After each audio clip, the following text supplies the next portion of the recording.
There are too many religions. With thousands of religions, how can Christianity be true? This is a question that makes sense and is valid. Like, and that's what like I've been saying, you have to ask questions to be able to understand. Do not go somewhere without asking questions. They need somebody to tell you because as humans we have questions to ask. It says the existence of many beliefs doesn't mean that they are they are all true. Truth is exclusive by nature. Jesus didn't claim to be one path among many. He claimed to be the only way to the Father. And this is why Christianity is so bold. Because Jesus claimed to be the way. Not a way, the way. Other people tell you, yeah, you can do whatever you want. You can do this, you can follow that. Jesus says, nah, you got to follow me. And that's simple. If you don't follow me, you're not going to be able to make it to heaven. And that makes, he made a true claim and he made a statement. He says, like, either he's crazy or he's telling the truth. Ain't not in between of that. Christianity is centered on the historical death and resurrection of Jesus Christ.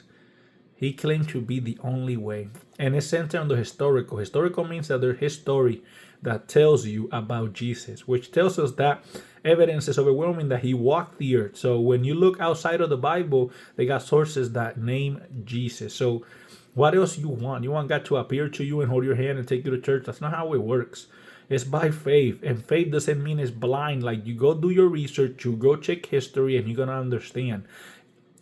If you don't want to, that's okay as well. But then just get ready for the consequences like anything. It's like when you have a law.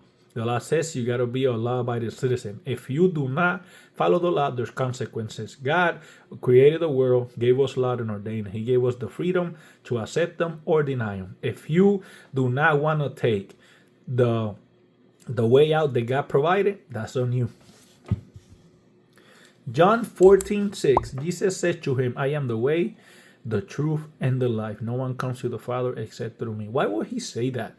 If he's loving, didn't he understand or realize that people have other needs and not everybody was going to agree? It's not to agree, it's to believe.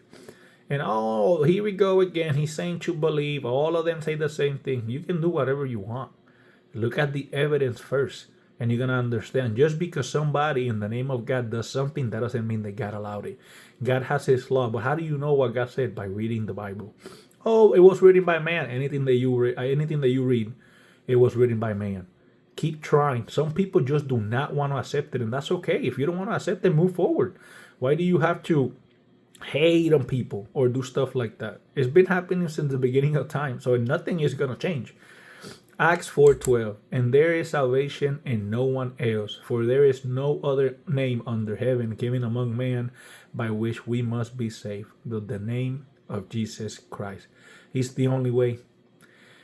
Don't just compare religions. Examine the claims of Jesus Christ. Examine what Jesus Christ did and see if he's reliable. And if he's reliable, you have to follow him.